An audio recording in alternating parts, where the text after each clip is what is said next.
నమస్తే మిత్రులారా, నేను మీ శ్రీనివాస్ చౌహాన్ అడ్వకేట్. మిత్రులారా, చెక్ బౌన్స్ కేసులు ఆలస్యమైతే ఫైల్ చేసుకోవడానికి వెసులుబాటు ఉంటుందా?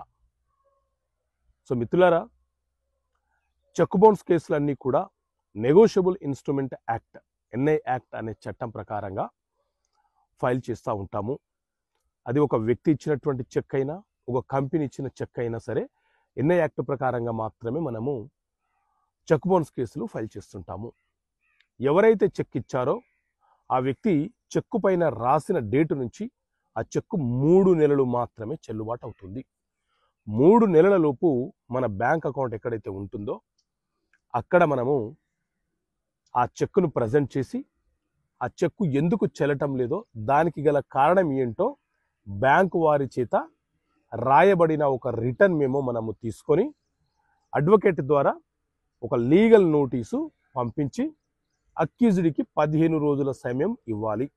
ఆ తర్వాత 30 రోజుల లోపు మనము చెక్ బౌన్స్ కేసు ఫైల్ చేసుకోవచ్చు. ఒకవేళ మనం 30 రోజుల లోపు కేసు ఫైల్ చేయకపోతే, కొంత ఆలస్యం జరిగితే, అప్పుడు మనకు కేసు ఫైల్ చేయడానికి వెసులుబాటు ఉంటుందా అనంటే, అదే నెగోషియబుల్ ఇన్స్ట్రుమెంట్ యాక్ట్లోని సెక్షన్ 142 సబ్సెక్షన్ బి ప్రకారంగా కాండోనేషన్ డిలే పిటిషన్ ఫైల్ చేస్తూ చెక్ బౌన్స్ కేసు ఫైల్ చేయడానికి ఆలస్యం కావడానికి కారణాలు ఏంటో చూపిస్తూ అదర్ సైడ్ వారికి నోటీస్ పంపిస్తూ మెజిస్ట్రేట్ కోర్టులో మనము చెక్ బౌన్స్ కేసు ఫైల్ చేసుకోవచ్చు. కొంతమంది ఏం చేస్తుంటారంటే, లిమిటేషన్ యాక్ట్లోని సెక్షన్ 5 ప్రకారంగా కాండోనేషన్ డిలే పిటిషన్ ఫైల్ చేస్తూ ఉంటారు. దీనివల్ల ఆ కేసు డిస్మిస్ అయ్యే ప్రమాదం ఉంటుంది.